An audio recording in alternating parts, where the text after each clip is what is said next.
ఆవుబాజీన్ stew దీనికి కావాల్సిన ingredients ఒకసారి చూద్దాం. ఆవుబాజీన్ అంటే వంకాయలు, తొక్క తీసుకున్న బంగాళదుంప, అలాగే టొమాటో, బ్రెడ్ క్రమ్స్, క్యాప్సికమ్, ఉల్లిపాయ, కొత్తిమీర, వెన్న, చిల్లీ ఫ్లేక్స్, వెల్లుల్లిపాయలు, మిరియాల పొడి, ఇంకా టొమాటో సాస్. ఇవి ఇంగ్రీడియంట్స్ అన్నమాట.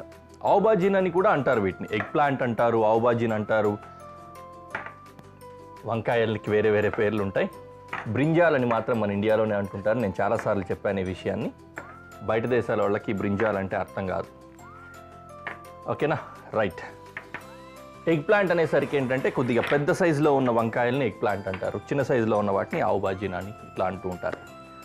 రెడీ. మనం ఏం చేద్దాం ఇప్పుడు, కొద్దిగా స్ట్యూ కోసం స్టాక్ కానీ వాటర్ కానీ కావాల్సి వస్తుంది. దాన్ని పెట్టుకొని వేడి చేసుకుందాం. ఇందాక సూప్ చేసుకున్నాం కదా, అలాగనే. రైట్. మరీ ఎక్కువ అవసరం లేదు, కొద్దిగా అయితే సరిపోతుంది స్ట్యూకి. అండ్ దెన్ ఇంకో పొయ్యి కూడా వెలిగించి పెనం పెట్టేసుకున్నాను.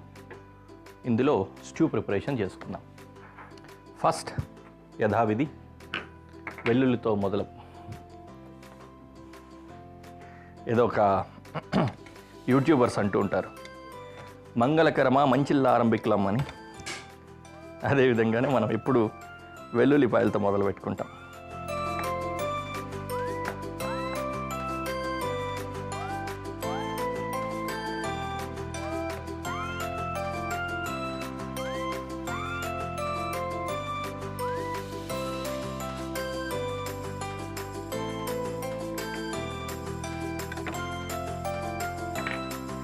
వెల్లుల్లిపాయ చాపింగ్ అయిపోయింది. Next onion dices.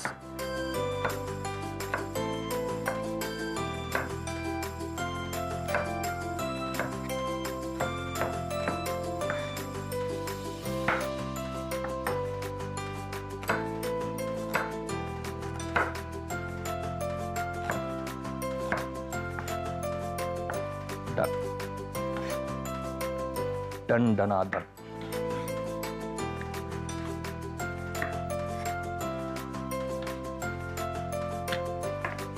నెక్స్ట్ బంగాళాదుంప.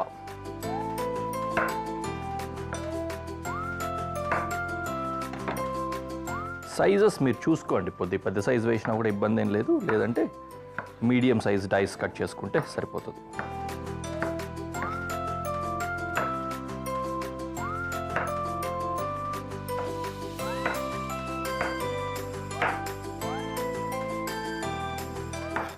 ముక్కలు అయిపోయింది బంగాళదుంప. బటర్ వేసుకుంటున్నా, వెన్న,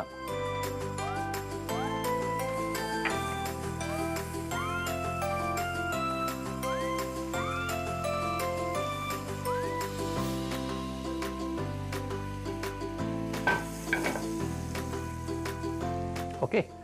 వెన్నలో వెల్లుల్లి వేస్తున్నా, తదుపరి ఉల్లి.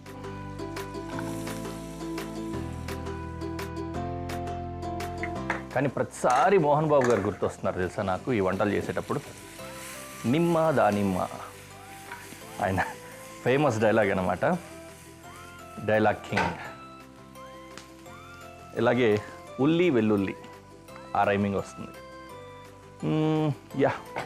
ఉల్లిపాయ కొద్దిగా అట్లా ఫ్రై అయిపోయిన తర్వాత విల్ యాడ్ పొటాటో. అంతే కదా, అంతే. బంగాళదుంప వేసుకుంటున్నా.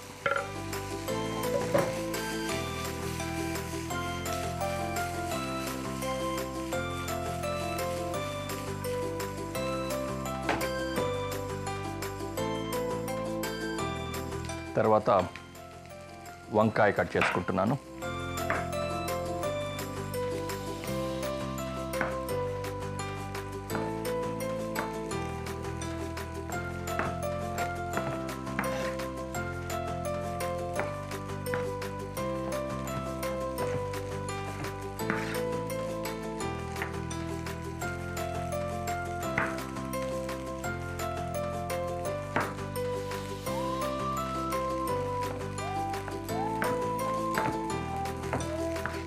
వంకాయ కూడా ఆల్మోస్ట్ క్యూబ్ లాగా బంగాళదుంప ఏ సైజ్ అయితే చేసుకున్నామో ఆ సైజే చేసుకుంటున్నాం. అయితే వంకాయ తర్వాత కట్ చేసుకోవడానికి కారణం ఏంటంటే బంగాళదుంప ఉడకడానికి టైం ఎక్కువ పడుతుంది కాబట్టి దాన్ని ఫస్ట్ వేసేసుకున్నాము. అది ఉడికే టైంలో వంకాయ కట్ చేసుకున్నా కూడా సరిపోతుంది, తర్వాత వేసినా కుక్ అయిపోతుంది.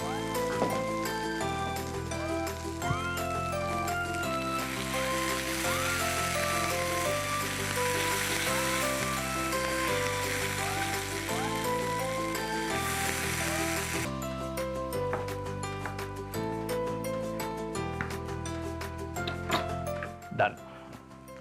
వంకాయ కూడా ఇందులో వేసేసుకుంటున్నా.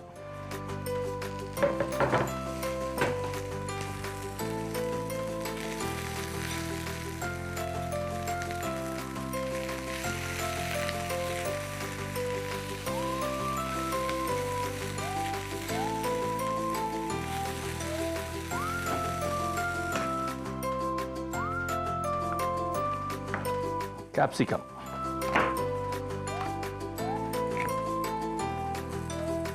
సేమ్ క్యాప్సికమ్ కూడా డైసెస్ లాగా కట్ చేసుకొని వేసుకుంటున్నాను.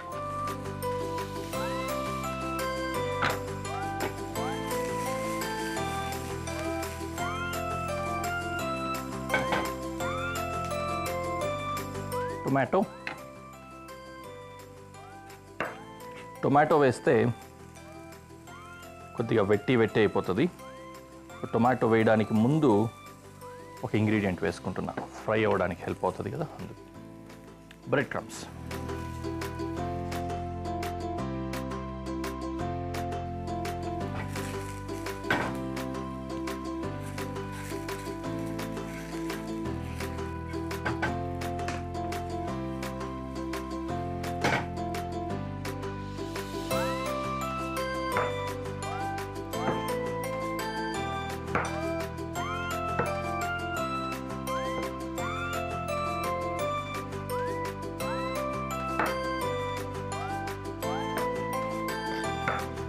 టొమాటో,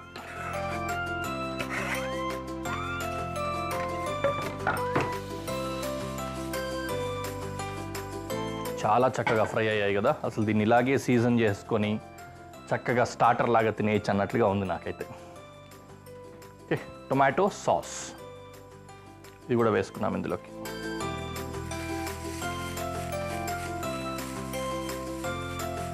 యూజువలీ ఈ రబ్బర్ స్పాచులాస్ ఉంటాయి కదా, we don't use them while cooking these type of dishes. ఇట్లా ఫ్రై చేసేటప్పుడు ఇట్లాంటప్పుడు స్పాచులాస్ యూజ్ చేయము, మిక్సింగ్ కోసం వాటి కోసం మాత్రమే యూజ్ చేస్తూ ఉంటాము యూజువల్గా.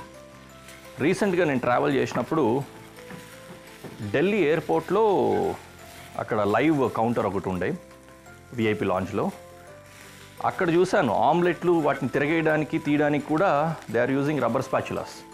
మంచిగా అనిపించింది, అరే మనం కూడా ఇదే వాడచ్చు కదా అని. ఇప్పుడు చూస్తుంటే ఇది బాగుంది, చాలా కంఫర్టబుల్గా కూడా ఉంది, నాన్ స్టిక్ దెబ్బ తినకుండా ఉంటుంది కదా. Finally what we have to do is, ఈ వేడి చేసుకున్నాం కదా వాటర్ కానీ స్టాక్ కానీ ఉంటుంది, దాన్ని ఇందులోకి యాడ్ చేసుకుంటాం.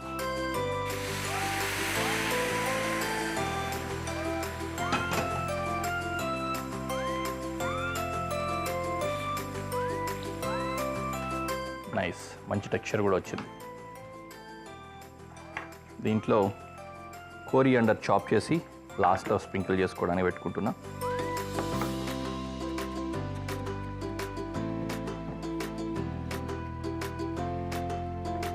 సీజనింగ్ చిల్లీ ఫ్లేక్స్, బాగా స్పైసీగానే ఉన్నట్టుగా ఉంది కదా, పెప్పర్ పౌడర్, సాల్ట్,